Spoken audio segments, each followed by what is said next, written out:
Chris Skelzer here with Matt Howell. On this episode of The First Run, Matt and I are going to discuss The Predator. We're also going to discuss A Simple Favor. Then our martial arts marathon continues with The Street Fighter. And then after watching The Predator, Matt, I was struck with an idea. What 5 films would be improved by adding Arnold Schwarzenegger? So we're going to tell you what those are as well. It's a big one, folks, so I hope you packed a lunch and plan to stay the day. But let's start everything off, of course, with a clip from The Predator. May we have a word? Let me guess. He's done something crazy. Welcome to the Looney Bus. McKenna. Nebraska Williams. That's Coyle. That's Lynch. With murders. Why are you here? I don't think you believe me. Come on, man. I had a run-in with a space alien. This guy is crazier than the rest of us. What's that? That's the thing that killed my men. Alien. Alien, Matt. So we've been suffering through a ton of, just horrible Predator sequels, I think, right? Now, the first one is it's an action classic. There's no other way to describe it. It is what it is. And Schwarzenegger, of course, delivers good. And I have this working theory that I have no way to back up outside of box office numbers, that the key to the Predator films is Arnold. And it's not the Predator monsters themselves. Okay. Because each one has been bad. Part 2 is not good. And then we just went right into Aliens versus Predator, right? We did 2 of those. Yeah, right. We got 2 of those, and then we got Predators with Adrian Brody. With Adrian Brody and Walton Goggins. That was a real waste of talent on that one. Yeah. In fact, I just rewatched that one last week in anticipation of going to see The Predator. Yeah. I want to know what the best sequel is, and I will ask you that. So this time now, Shane Black, who directed Kiss Kiss Bang Bang and the other guys, Iron Man 3. He also wrote Lethal Weapon, Monster Squad, Last Boy Scout, and Last Action Hero. And he actually appeared in the original Predator film. He's the one that told the joke about the dirty body part thing. Yes, the dirty yes, because of the echo. Because of the echo. Yes. Right. So he's brought in to reignite the Predator franchise. Has he turned it around, Matt? Are we now get to embrace like a Predator trilogy, and have we ushered in a new era of awesomeness for the franchise? I would say no, but I would quantify that no. I can see where he was trying to go with this, and some of the things he does, I can see how they were trying to make this kind of snarky, a little tongue in cheek, kind of acknowledging the ridiculousness of it all, but unfortunately, it just doesn't work that well. And I don't know if you had better principles. I mean, Key is great, or at least he's fun. But I mean, for the most part, not everybody's really up to task, I don't think. And I think it may be what sinks this thing. Yeah, I mean, the lead had me almost wishing for Charlie Hunnam. Which, if you've listened to the show with any regularity, is not a... But not Sam Worthington, right? Oh, God, no. No, I would take this guy over Sam Worthington, or what's the other guy I can't stand? The guy was in Terminator Genesis and Die Hard. He plays McClane's kid. Oh, right, yes. Jay Courtney. Yeah. Jay Courtney. So, would have been good in this, I think? Joel Edgerton, maybe. Yeah, maybe. Or maybe, I don't know, maybe somebody else. Yeah, right. Maybe we may talk about later. Yeah. Yeah, no. I mean, the Predator stuff, I think, works for the most part. It's interesting. Like, it's a storyline where they come here to upgrade themselves. Right. And they're increasing the frequency because the planet is getting warmer, which humans will be extinct, and they're going to take it over because that's what their home planet's like, I guess. Sure, right. So I think the addition to the mythos for me is fine. I thought the action was relatively well done, though a little chaotic at times. It was still okay. Good job on the gore, if that's your type of thing. I think Black delivers with that. But the whole thing just rang hollow to me. I feel like he was more...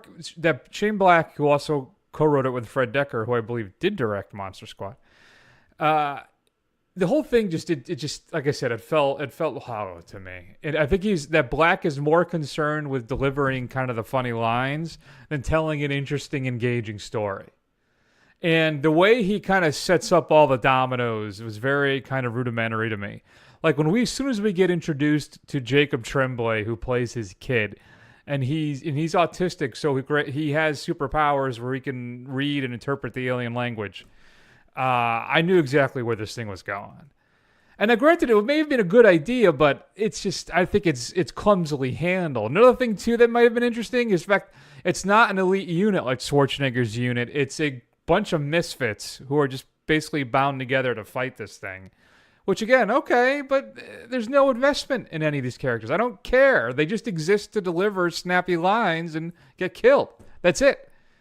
So I think that maybe, though, the other films outside of the first one, the other sequels may have been devoid of fun. I think this one tries too hard to be fun. I feel like it's the Justice League of Predator movies, where it's an overcorrection. And we tried to fix all the stuff maybe that we didn't get right, those first ones. But this thing is just, it's just dull. Yeah. I mean, like I said, I appreciate the attempt. I mean, at least they were trying something different. At least they were trying for it to be fun, because instead of everything, all of the sequels that we've gotten to date have been very kind of dour and kind of to the point, and kind of missing that some of kind of 80s cheesy charm, that we're kind of looking for. So I can see what they were trying to do. But you're right. They were not successful. But I mean, maybe, I think an argument can be made that it's more successful than a lot of the other ones, for sure. Oh, I think so, but that's not. I mean, that's a very low bar. Right. I like the second one when I first saw it, but I think just because it was like ultra violent. Right. And I like the idea of it going into like a city. Was it Detroit? Where did it go? Was it Detroit? It was in L.A. L.A. Yeah. But I thought that was an interesting idea. I have no interest in any of the Versus films whatsoever. Right. I remember that I saw them both, but I couldn't tell you what happened in them and what they're about. I think we saw one of them I think we saw the first one for this show, and we were underwhelmed. And then Predators, again, is another one that's frustrating because there's a lot of interesting stuff in there that is just kind of squandered as well. Yeah. So it's a fine enough time. I mean, if you like the Predator movies, I think you'll enjoy it. If I had to rank them amongst the sequels, I think it would be third. I would go 1, 2 this. I think. Okay. I don't know. I think two is probably covered by a little bit by your young man nostalgia while you're watching it. It's most probably likely. If you were watching it as an early 30 something like we are now, I mean, you probably wouldn't be as big a fan. Most likely not. No, you're probably right about that. So I don't know. It's too bad because you had a pretty good cast. You had Olivia Munn and Tremblay's great. Keegan-Michael Key, and I guess I don't know. Maybe that's it. Yeah, you're right. I think the Predators had a much stronger cast than this thing did. Yeah, it did. So I don't know. I don't know. Not a fan. I like Thomas Jane. I always like when Thomas Jane pops up, but still, I don't know. Would anything else to share about this thing? Not really. I mean, I'm going to give this thing a gentleman's C. I'm probably being a little generous. I'm going to give it a straight C. If you like the Predator franchise, it's definitely, you could make a case for number 2, like second or third best one. But as we said, that's a very low high jump bar to clear. Yeah, I mean, I have it as a C-. Yeah. I don't know if I should go with a C. I'll just say C- just so we can be at least slightly different. Okay. So, Predator, C-. Are you interested in the sequel at all? Not really, because I have no confidence that they'd be able to do anything better. But maybe they would learn from the mistakes of their past. But here's the thing. I don't know how this thing's doing in the box office, so they're going to probably cut even more of the effects budget, which is something that would be a kiss of death for this type of movie. Oh yeah, so it cost $88 to make. It's pulling in $95 right now. Okay. Which it's been out for what, a week or so. I don't think that's not really good, and I don't think it's holding well either. Yeah. It's not performing. It's not in the top 3. this weekend. Let's see. Overall, let's see. Our world. That number's worldwide too. Oh, is it? Okay. Yeah, 94,974 is worldwide as of today. So things don't look good for the Predator franchise, folks. So maybe we'll just sit on it for a while and then try again. Number 4 in its second week. Yikes. So it looks like it grabbed 33 more theaters. That's unusual. That is dropped unusual. 64.7%. The Nun is higher. The Nun has made $101 million. Ugh. That's why we can't have nice things. No, it's not. Jesus. If you had a chance to see The Predator, shoot us an email at feedback@thefirstrun.com. Matt, what do you want to do? Should we do Simple Favor now? Sure, let's go into that. All right, so let's play a little fun clip from Ms. Kendrick and Miss Lively. You want to trade confessions?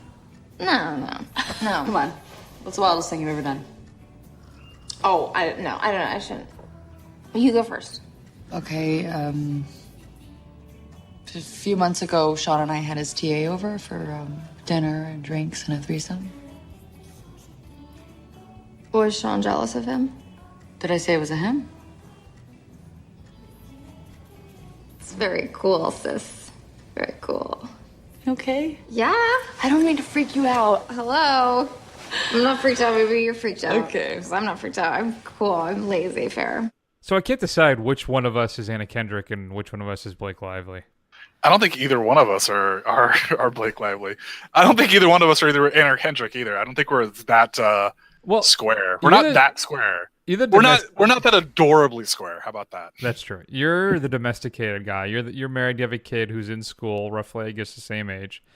So, do you have these conversations with your guy friends when you when you hang out after picking up the kids, have a beer, and talking about having the TPA home and having a I don't know. No, we do not. I don't know what you guys do up there in Connecticut. I hear it's crazy there. Yeah, right. So, Blake Lively and Anna Kendrick. So, Blake Lively plays Emily Nelson. She is the mother of a young boy. Anna Kendrick has a young son as well. They're both moms. They run into each other at school and after school there, and they kind of become friends. But Lively's the high-powered kind of job. She's the fashionista. She's got it all going on. Everybody wants to be her. They're all jealous of her. Anna Kendrick has a blog she does every day. She does recipes, gives little tips, and a little square, like Matt said, but lovingly and square. So they kind of become friends, and Blake Lively asks Anna Kendrick to pick up her son from school one day and bring him home, have him hang out with her kid. And then Emily, Ms. Nelson, Blake Lively disappears. And then the mystery deepens from there. Where did she go? What happened to her? Is this a Gone Girl scenario? Or is something else going on? Something much funnier, perhaps? Matt, what do you think of Paul Feig's job here as he delivers this black comedy, neo-noir, French Hitchcockian thriller thing? I enjoyed it. I kind of went into this blind. I mean, the trailers will lead you to believe this is kind of a straight up kind of neo-noir kind of thing. So that's what I was expecting. I wasn't expecting the kind of black comedy angle of it.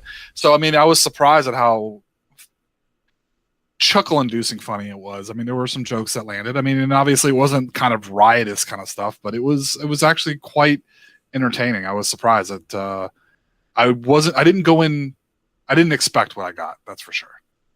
I rather enjoyed this thing myself. I knew a little bit more going into it. I thought it was really good. I thought it was quite funny at times.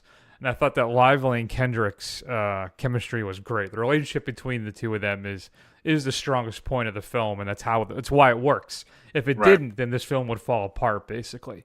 Another thing I loved was the aesthetics that Feig introduces into this film. Not just Lively's fashion, but just the design of the film itself, his use of angles and architecture and color and music, even the use of the French pop music. Every little thing kind of adds a little more to that helps weave the tale that I absolutely enjoyed with this thing. Ultimately, Matt, I think it's confectionery. I think it's a big old, cone of cotton candy, all style. And I don't know how much substance is really here, though, but I really, really enjoyed this. Yeah, this is this reminded me a lot of Very Bad Things. Again, all style and kind of no substance kind of thing, but it's fun. It's a good time. But can I tell you something, Chris? Yeah. My boy Henry Golding. How boring is this guy? I mean, he was boring in Crazy Rich Asians, and he is boring in this. You think so?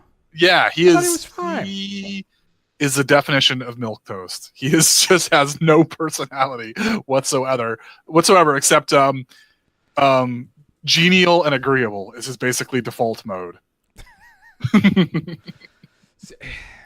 I don't know. What do you think? Well, here's the problem. I want to ask you what you thought about kind of the end, but one of the problems I have with the film is the end.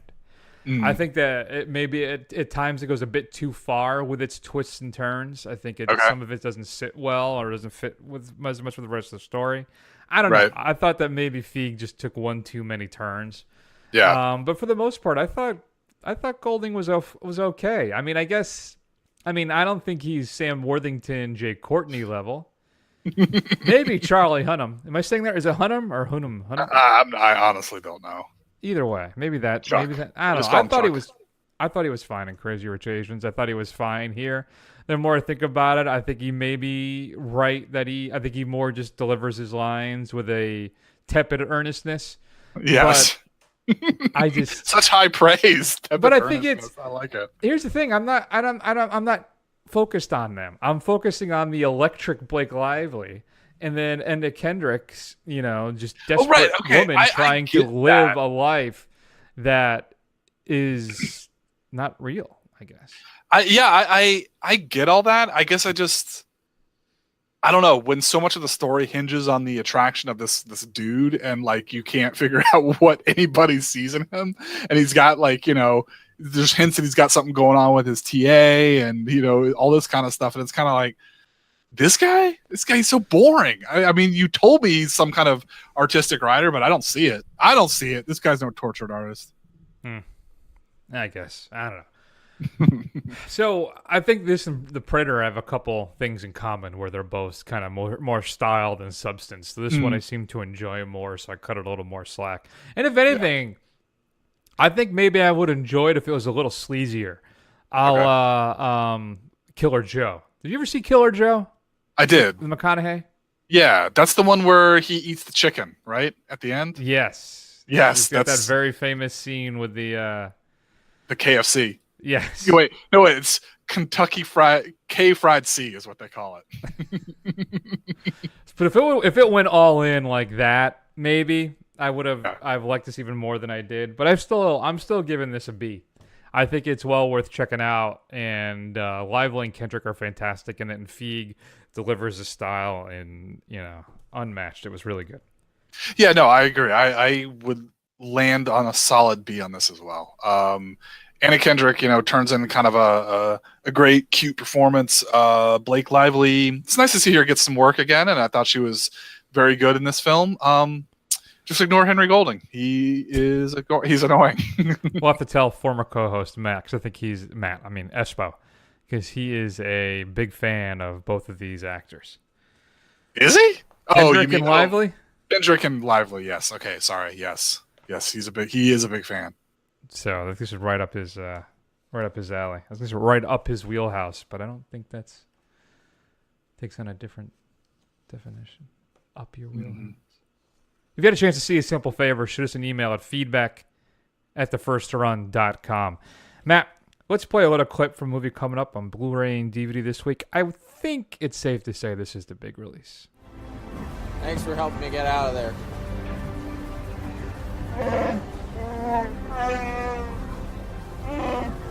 No, they only took you because of me. Hey, I got us a real sweet deal here. We do this one job with them, we make some real money, and then we're free. When's the last time you could say that? Been a while for me too. So what's your name anyway? Chewbacca? Alright, well, you're gonna need a nickname, because I ain't saying that every time. So, is the Wookiee language Wookiee? Is it Wookieean? Wookiees? Yeah, I think it's like Wookiees or something like that. I'm gonna look that up while we're doing this. Continue. So Solo is being released on Blu-ray and DVD. If you get it from Best Buy, you get a Steelbook. Target's got a Digibook, as well as a Digibook with a Millennium Falcon little figurine thing, and it's red for some reason. I don't know. Includes a director and cast roundtable. Was a sit down with the director Ron Howard. I wish they interviewed the two guys though that got bounced off the project. I'd like to, there's nothing behind that, I'm sure, but a documentary on what happened would be fascinating. There's 8 deleted scenes and then a Millennium Falcon from Page to Park, an exclusive look at the history of the most famous ship in the galaxy. I think I'll be picking that up. I think I enjoyed it enough to rewatch. Yeah, you know what? This film doesn't deserve the apoplectic reaction that the fandom gave to it. I'm really disappointed in the Star Wars fandom. They're really just annoying me completely. And you know what? I'm kind of glad Iger came out and said, you know what, we're going to pump the brakes on the Star Wars a little bit because these people are annoying me. They're getting decent films and they're freaking out about everything. It sucks. That's why we can't have nice things. Did you find it? What's the language? Yeah, I can't even pronounce it. Sheerwook is there's 2 eyes in there. I'm not sure, but that's what it says according to Wikipedia. It is. All right, what else is coming up? Uncle Drew is being released. The trailers look funny. I didn't get a chance to catch up with it, but I'm sure if it shows up on Netflix or Amazon, maybe we'll rent it. Includes a Dear Drew animated short, 7 deleted scenes. Who is Uncle Drew? This is one where the retired basketball players, all played by current and some retired basketball players, right? They come back and do the contest, and Nick Kroll is in it as well, and I know Shaq's in it, and the funny guy who I am blanking on from Get Out. Right. That's killing me. But I can't remember that guy's name. Yeah, that guy. I can't remember that guy's name either, but he was funny. Very funny. He's got a sitcom coming out too. Good for him. And the other end of the spectrum, Puppet Master, The Littlest Reich is being released. This is the one that stars Thomas Lennon, which I absolutely have to watch. Thomas Lennon's in it? Oh, yes. Fantastic. Lieutenant Dangle? Gonna have to watch it. So you know it's going to be insane. That's getting released on Blu-ray. The box office disaster that is Gotti, starring John Travolta, is being released as well. So I like the whole thing, too, that they were blaming the critics. They said nobody came to this thing because the critics all gave it bad reviews. Right. There was no push for this thing whatsoever. They just kind of dumped it out there.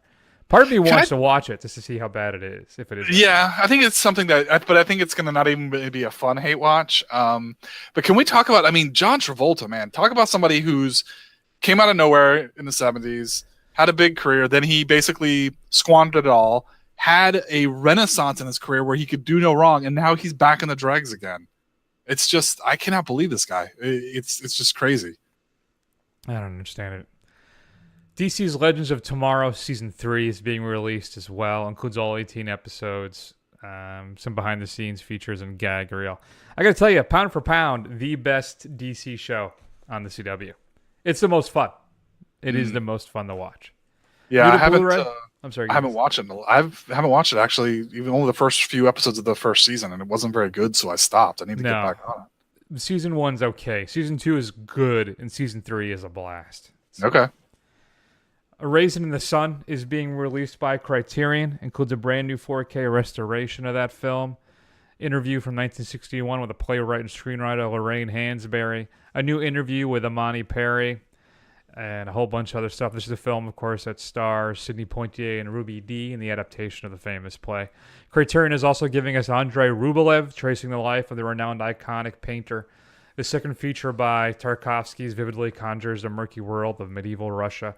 It includes a brand new 2K restoration of the restored director's preferred 185-minute cut, as well as a 2K restoration of the original 205-minute version of the film. Also could select scene commentary that were ported over from 1998, featuring film scholar Vlada Petrick, as a bunch of other stuff. One of the big releases for me from Scream Factory, Matt, I don't know what to do about this. So they were releasing the collection of the Wreck movies. I think possibly the finest example of found footage horror. Wreck and Wreck 2. Mm-hmm. The first 2 films are fantastic. I saw 3 on Netflix and was relatively underwhelmed. And then 4 is on Netflix as well. It's been sitting in my queue for about 5 years. So, but the finally getting a proper Blu-ray release from Shout Factory, or Scream Factory, I should say, as part of this box set. Now, I'm assuming they're going to split them up at some point. So maybe I'll just wait for that. But I would love to upgrade to get these, at least those first 2 films on Blu-ray. Are you familiar with the Rec films? Yeah, I've only seen the first one. I haven't seen the second one, and I obviously haven't seen any of the other ones either. Yeah, and they made the U.S. version here is called Quarantine. Which isn't bad. I mean, it's a not straight bad. up remake, but it's not bad. No, it's not. So what else is getting released? I know you're excited for this one. The Exorcist Part 2, The Heretic, is being released by Scream Factory. Includes both the 118 and 102-minute cuts, both with 2K new remasters. Includes new audio commentary with the director John Borman as well. The Tom Selleck classic Quigley Down Under is being released by Shout Select, which is on Amazon. I tried to push Matt for us to watch that, but he has repelled me at every turn. A couple other things getting released on Blu for the first time. Have you ever seen The Baby? No, I have not seen The Baby. The Baby is a 1970s, I don't want to, is it a horror film? About an adult man who lives as a baby and the 2 like women who protect him. It's really weird. Like, yeah. Really weird. I can't recommend watching it. It's just, but it's something. It is something. Mm-hmm. Then The Swarm is being released. Welcome to the Dollhouse. The Principal, that's the one with Belushi and Louis Gossett Jr. And then The Bride with Sting and Jennifer Beals, all being released on Blu-ray. Getting their first 4K releases are going to be Halloween, American Psycho, both Punisher films, and the X-Men trilogy as part of a box set. Your straight to DVD pick of the week is The Row. The anxiety of Rush Week, Matt, turns into sheer terror when sisters of a sorority are slain and turned into dolls by a serial killer. New pledge Riley, played by Lala Kent of the Vanderpump Rules, and her best friend Bex must endure late-night hazing rituals as the murder watches and waits. Can Riley uncover the terrible secret shared by her cop father, played by Randy Couture, and her deceased mother? Wait, a former Pi Lambda sister before becoming a victim herself. So, The Row. What should we be streaming this week? So we've gotten a lot of new stuff has come out recently. A lot of good stuff on Netflix and Amazon Prime. So I encourage everyone to go out and look. But in honor of our recently deceased or recently passed Burt Reynolds, I'm going to recommend The Longest Yard, where he plays a football star who is imprisoned for drunkenness and car theft, and he is blackmailed into training a prison football team of misfits. It's actually a good little slice of 70s ridiculousness. I've never seen it, nor have I seen the remake, thankfully. No. Well, yeah, you should probably skip the remake. Where can I see this now? That's on Amazon Prime. Amazon Prime. Mm-hmm. I think they have Smoking the Bandit, too. Oh, do they? So I may have to catch up with that. I haven't seen that since I was a kid. Mm-hmm. Good times. Good times. All right, Matt. Let's go ahead and move on then. And let's hear a clip from... Sublime. Let's hear a clip from Street Fighter. He's a tough man. To let him live is taking a chance. Since he knows our secret, he has to be killed.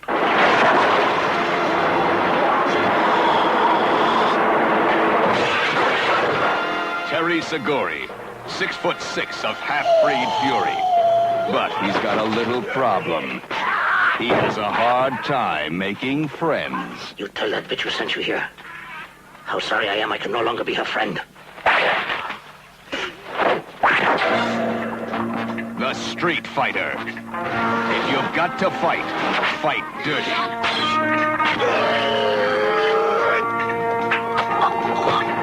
I'll kill Tsurugi. Now I owe it to him.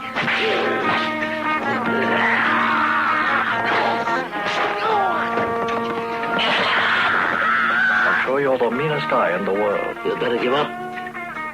I'm a master and you're going to lose this game.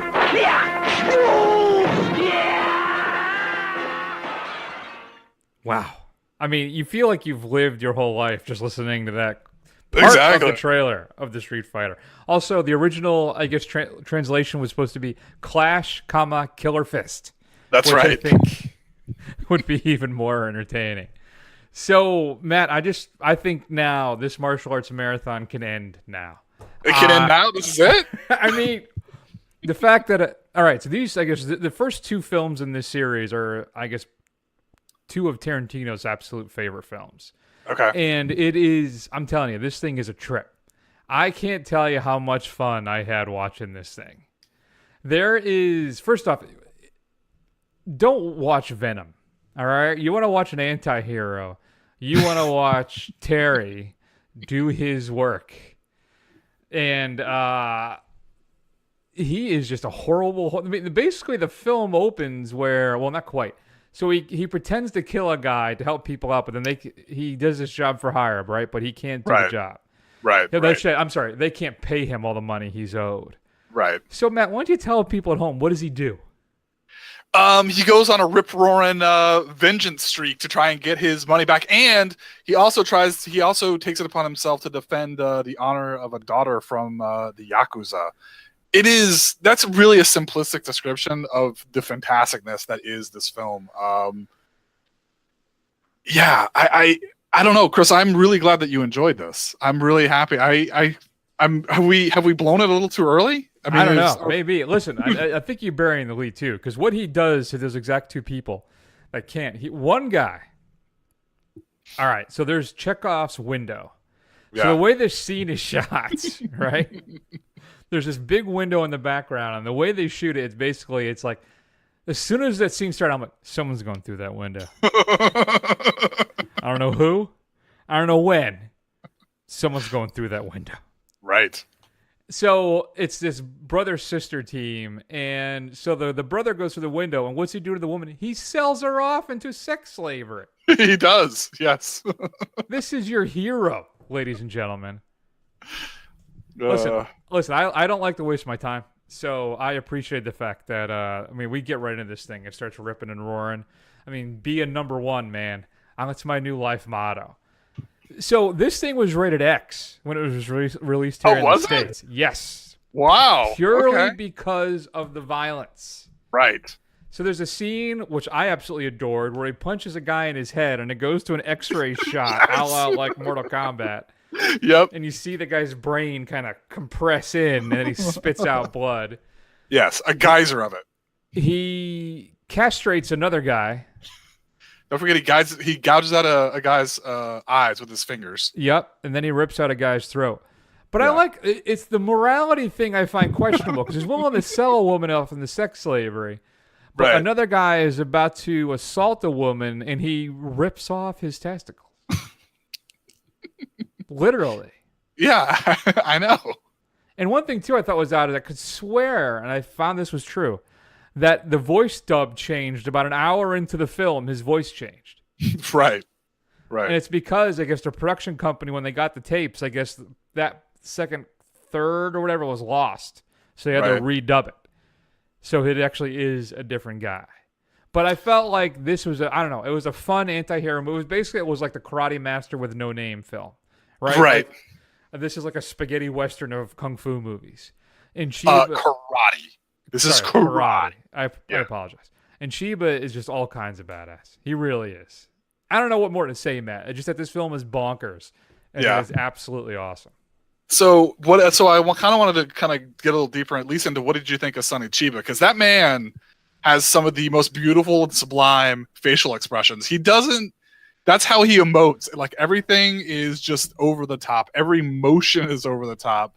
It is just ridiculous. Some of his facial expressions, and I loved every single one of them. It was like a constantly roaring treat of what was going to come out of what he was going to do next with his face. Yeah, I think that's fair.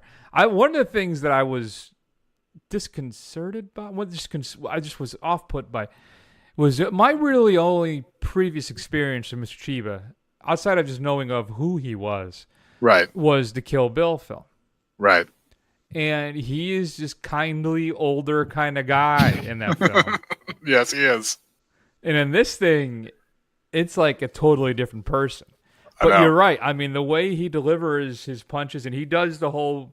Is it fair to say the Bruce Lee thing with the woos and the growls and all that stuff? And he holds the facial expressions or the moves for for like a good 3 Mississippi before he does something. So, Yep. but yeah, no, I thought it was fantastic. I enjoyed watching him. He is an instrument upon himself. Even just not just the acting, but the delivery of the martial arts as well was an event. Yeah. Dare I say, an earthquake for the rejection. But no, it really was. Yeah, I thought it was fantastic. He does really just like Bruce Lee did. He demands the screen. I really think whenever he's in and I love how this thing is shot too, like with odd angles and it's very artsy, very 60s and I don't know. Even though it was made in 74, but it has a very kind of, what's the word I'm looking for? I don't know. Aesthetic? Yeah, it's got a kind of a new wave kind of thing to it that I rather enjoy. All right. So far, out of 3 movies out of 5, I could see you picking up Fist of Fury and the Street Fighter and putting it into your trashy movie rotation. Oh, yeah. Well, right now, I immediately want to watch the next Street Fighter. Well, there's 3 of them, right? One is Sisters of Street Fighter, and then I haven't seen the last 2 more with him. Yeah. So I do want to watch them, and I want a nice, clean transfer, because this thing was a little sketchy at times. Yeah. I don't know if there's a Blu-ray release of these things. From what I understand, this first film is in the public domain. Oh, I is it? I don't know about the rest of them, but I believe I read the first one is. Okay. So, I don't know. But this, if you like grindhouse martial arts films, I don't think you're going to do any better. I mean, we still have a few to go here, but this is top shelf stuff. We still have to see Bruce Lee fight James Bond and Dracula. So, well, air quotes Bruce Lee fight. Very true. But for me, Clash Killer Fist, better well known as the Street Fighter, gets an A. Yes. It gets an A too for me. It's one of my favorites. It's fantastic. Good for you. Good for you. I hope, man. I don't know. I don't want to go downhill for here, Matt. So we haven't seen the you picked the last one, the Bruce Lee film where he fights James Bond and Dracula. So neither of us have seen that. So we have no idea how good that is.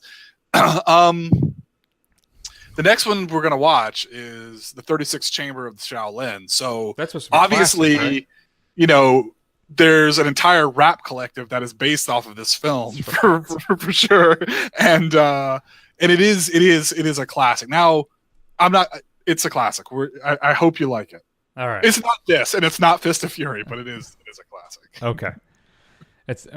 All right. Is it more Five Deadly? Well, I don't want to. Let's not get into it. Let's. That's fine. If you've seen the Street Fighter, I'm dying to know your thoughts. Shoot us an email at feedback@thefirstrun.com.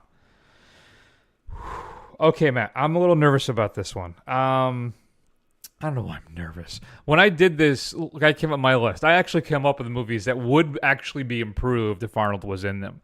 I didn't treat this as a gag. I didn't go Schindler's List, right? I didn't go, A Chorus Line.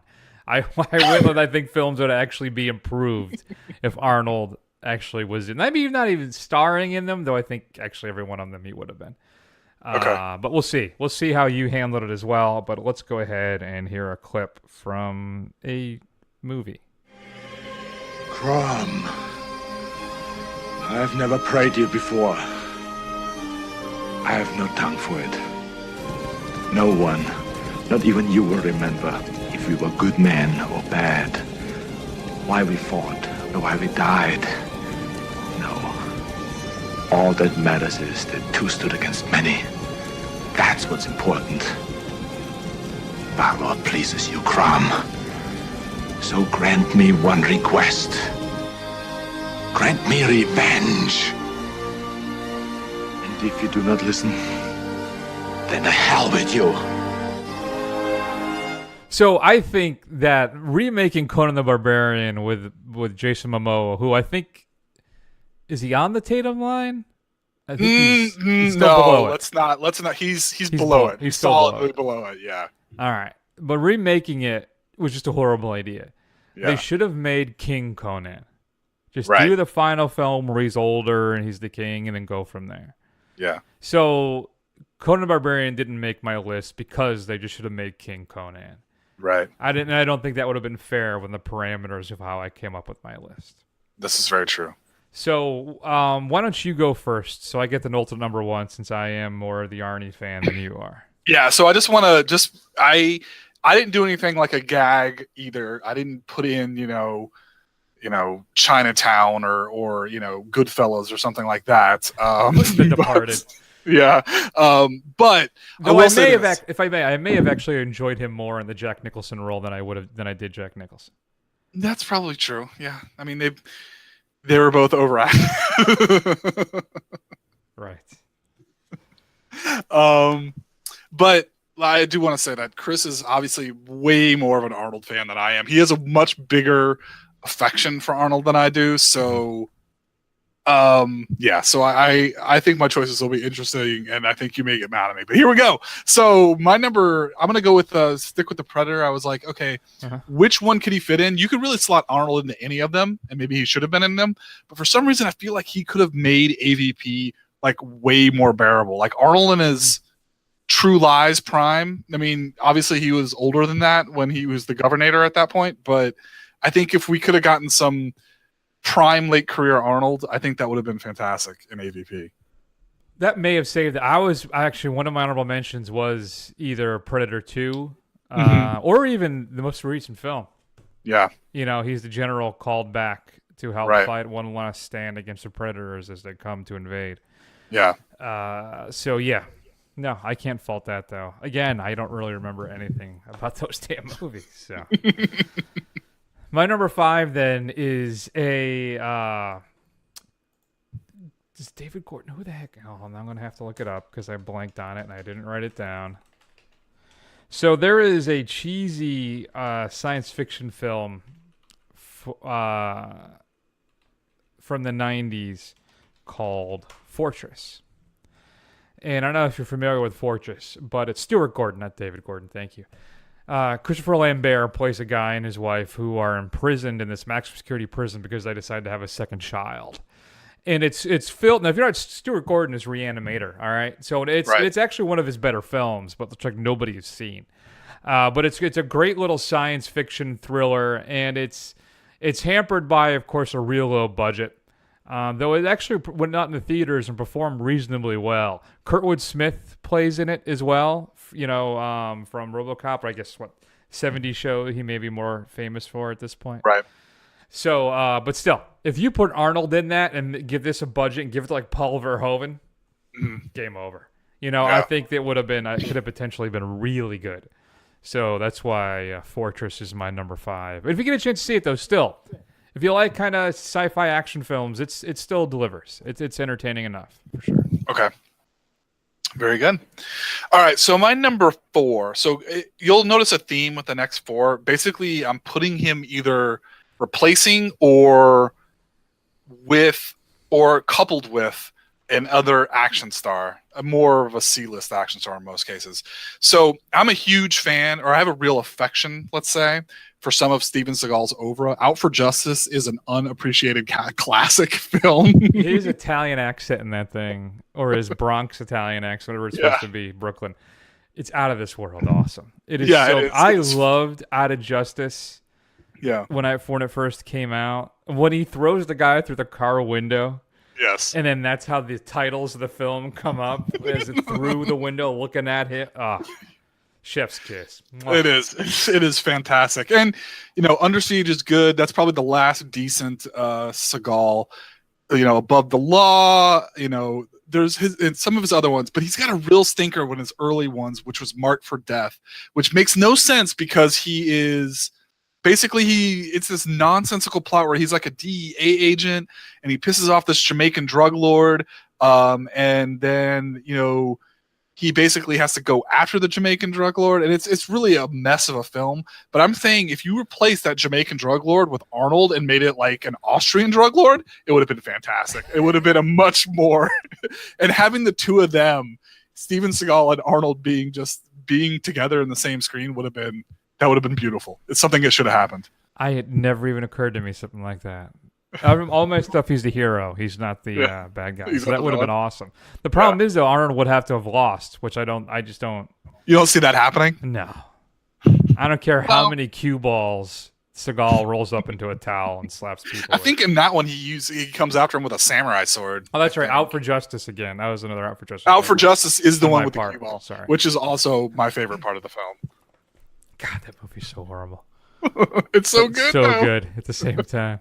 And then you have to look at a subplot too, where a guy throws a puppy out the car, and we're supposed to catch up with him at the end of the film. Yes, he spends the whole movie trying to find this guy. Yes. Man, it reminds me of MacGruber when he's that car. He's got the license plate that he memorizes. I'm so glad you watched that film because it is an underappreciated. That is another underappreciated gem is MacGruber. Just tell me what you want me to suck, and I will suck it. That is a good one. All right. So where am I? My number 4 is Neil Marshall's directorial debut. It's, I think, his first big film, and that's Dog Soldiers, where a group of are they Irish? I can't remember what they are now. Scottish? I don't know. Some soldiers are dropped in the Scottish Highlands on some survival training, and they run into a pack of werewolves. And it's actually pretty entertaining. You can pick it up from Scream Factory right now, actually. But I really enjoyed it. And I kind of had to. It showed you what was to come about Neil Marshall, who I think is this generation's John Carpenter when it comes to delivering the genre films. He's also directing a lot of Game of Thrones episodes, and he's actually, though, what's he doing now? He's taking over and directing something big. What is it? Oh yeah, he's doing the new Hellboy with David Harbour. So I just think, though, having Arnold be the lead soldier in that thing fighting, I think we've only really had one Arnold supernatural film, which was that End of Days where he fights Gabriel Byrne as the devil, right?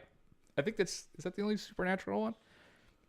So I would just love to see him fight a pack of werewolves. I don't know. There's something about that just appeals to me. So that's my 4, Dog Soldiers. There you go. Well, wasn't he was in some zombie movies, wasn't he?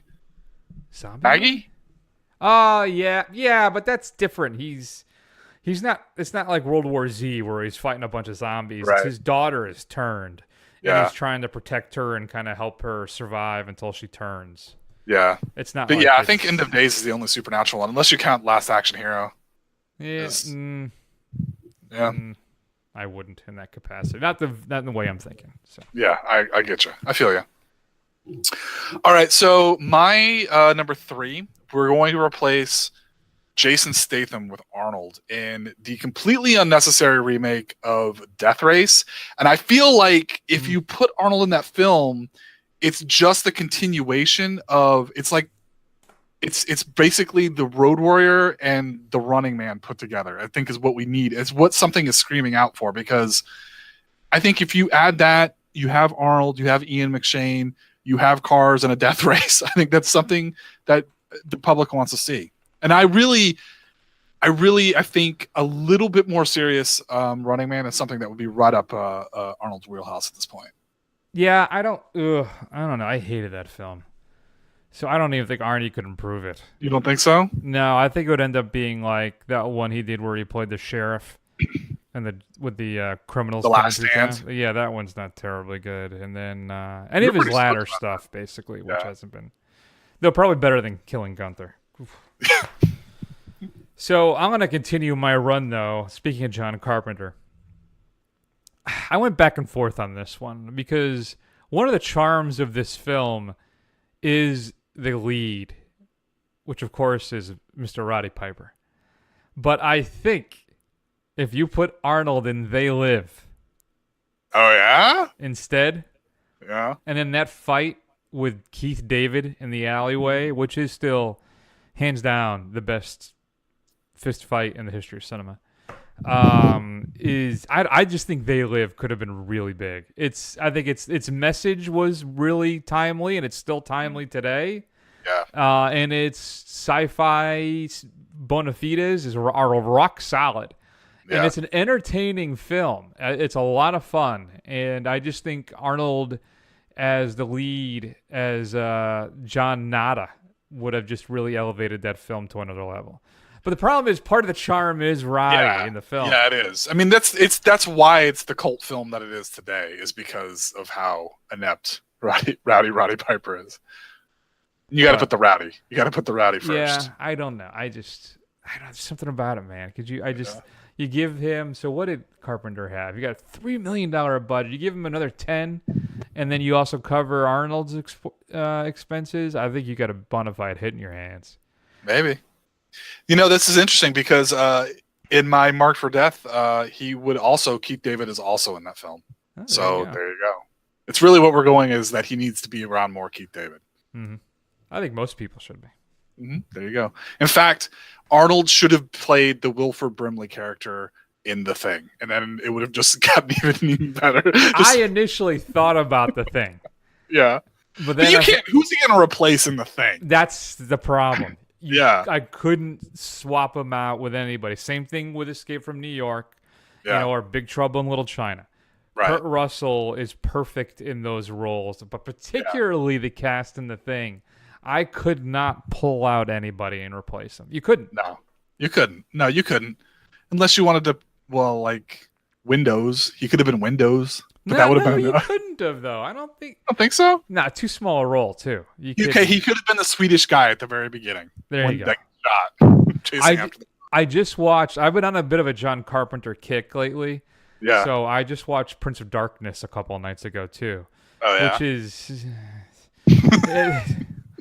But there's an interview I was reading up about the film too afterwards, and he was kind of feeling like how The Thing just tanked his career, basically. The failure of The Thing, which now The Thing was a failure. Oh yeah, box office wise. Oh, that's such a good movie.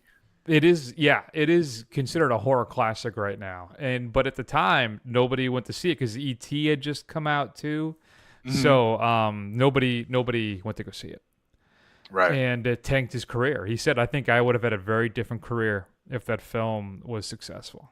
Man, well, that's very true. It should have been successful by all accounts. I can't even believe that. I didn't realize it was a failure. Yeah. All right, what you got? All right, so I think I'm going to put the dream casting back in the 80s would have been Stallone and Schwarzenegger at the top of their powers put together. So in a serviceable but middling buddy cop comedy, I'm going to take out Kurt Russell comedy. Take out Kurt Russell, put in Schwarzenegger, and then you got Tango and Cash. Ooh. And I think you have at least, that thing would have printed money in the late 80s. That thing would have been unstoppable juggernaut, even no matter how good of a quality it would have been, because it would have been something that the public had been clamoring for since 1984. That's an interesting idea. I hadn't thought of Tango and Cash. I would, you could pull Russell out of that. You couldn't those other films I mentioned, but I think you could. Yeah. With Tango and Cash. My number one, I think, is a bit controversial in that capacity as well, so we'll just have to hear what you think. Really? Okay. My number two, though, I think is rock solid. Pacific Rim. You toss out... Replacing who? Replacing Hunnam? I think so. Here's the thing. I think so. I think you replaced Hunnam with Arnold. Okay. Part of me, though, feels I need to transport that film back in time in order to do this properly. Yeah, you really would. Yeah, because he would have been way too old. But I think it's more the conceit of the film is what would excite me. Having Arnold piloting big robots to fight bigger monsters is just something about that just appeals to me. It seems like something this monster of a man and a monster robot to fight exactly. monsters. You have this thing that this franchise, this film that would have been tailor-made for Schwarzenegger if it was 1986, you know? And it's just, unfortunately, it just didn't happen until 20 plus years later. But I would figure out a way to get Arnold in Pacific Rim and make it good or better. Mm-hmm. And find a way to get rid of Charlie in that movie. Yeah. It's not a bad movie. Maybe they bring in Arnie and they just de-age him. Like, there you go. Yeah. Little Uncanny Valley, like he was in, what was that? Terminator Genesis? Terminator 3, where the computer-generated Arnie Terminator shows up? Yeah, Terminator Genesis, yeah. Or like they're doing with the Captain Marvel movie. They're de-aging Clark Gregg and Sam Jackson. Yeah, it's very true. It's getting pretty good at that stuff. That's a great thing about technology now. We can make Arnold movies until the end of time. Right. You just gotta, dub out the creaks of him shuffling around. That was one of the issues too when they did that longer cut of The Good, the Bad, and the Ugly. And where Clinton came in and redid the dialogue for it because the audio track wasn't there. and you could hear how much older he sounded. Yeah. So anyway, I would figure that out scientifically somehow. I would call up Shane Carruth and we'd go back in time and fix it. There you go. All right, so my number one is a bit of a layup. This is basically Arnie doing Conan of a toy, of a film that we watched a few months ago, and we asked ourselves, why? Why did we do this to ourselves? Of course, I'm talking about Masters of the Universe. Take out Dolph Lundgren, put in Arnold, put him against Frank Langella. And I have faith that Arnie would look at that Orko stuff and just say, like, get rid of this, up the budget a bunch, and then I think you got something there. You got something at least that's fun. That's the thing. I think it would be still a train wreck. Yes. But I think it would be more of a cult film than it is now. Yeah. I think it definitely would be. That's interesting. It didn't even occur to me. I don't know if I don't know. That is interesting. It's not like Dolph owned that role. No, he did not. He's not Christopher Reeve. Interesting. All right, here's my number one. And I think this may be blasphemous, but okay. I think you've already said that you considered The Thing, so here we go. I think that this one actor's career would be markedly different if Schwarzenegger took his place. But Schwarzenegger is missing this movie in his career, and I think he should do it somehow. Okay. Taken. Okay, this type of film, huh? I think you remove Liam and you put Arnold in that role. Okay. And I just think it would be... I think I would enjoy it even more than I already do. You think so? I think so, because you put Liam... Listen, it changed Liam Neeson's career trajectory entirely. It did, It made him an action star, and that's basically what he's been doing ever since. Right. Here and there a little small. And he's going to be in Steve McQueen's Widows, which looks fantastic, by the way. Yeah. But I just think I want Arnold to have his Taken film, or at least put him in, or have him have done Taken. You want to talk about a man with a particular set of skills. I don't know what it is. But seeing Arnold in that lean, mean kind of actioner, I think I would have loved. Yeah, I guess my only qualm about that is I think one of the reasons that film works pretty well is you wouldn't expect that of Liam Neeson.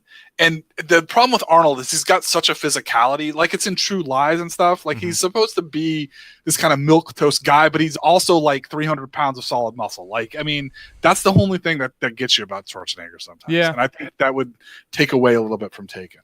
I think that's a fair counter argument to that entirely.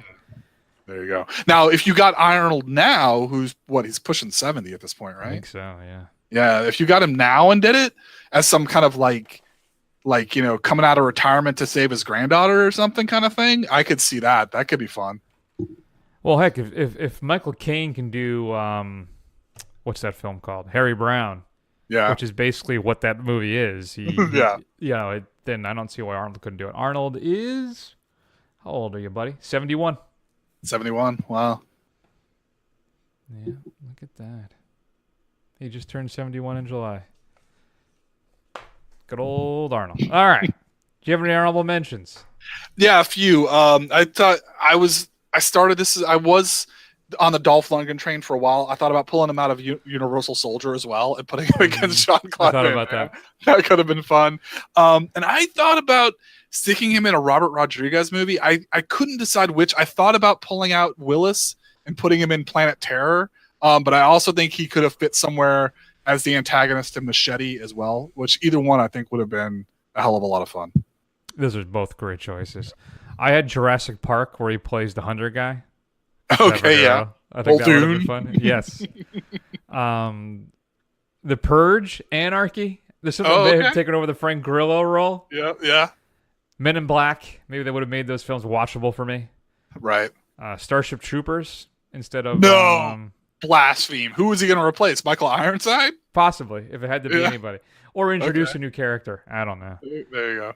No Escape, another 90s sci-fi film. This one with Ray Liotta. Also another lesser-known sci-fi film, Screamers, with Peter Weller.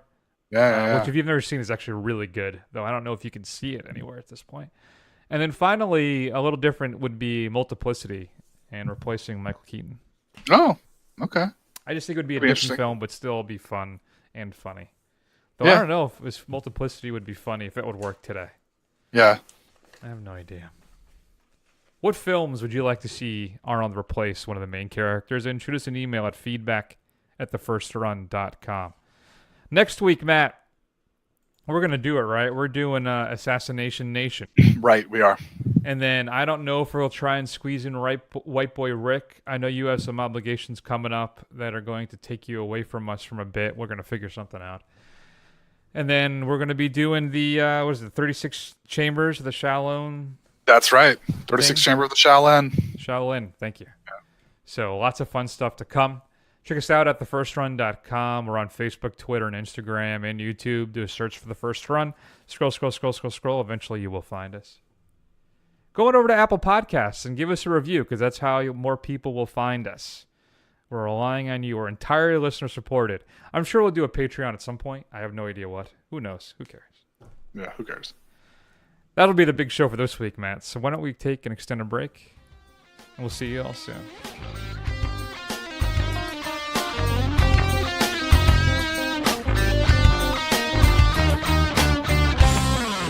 You son of a bitch.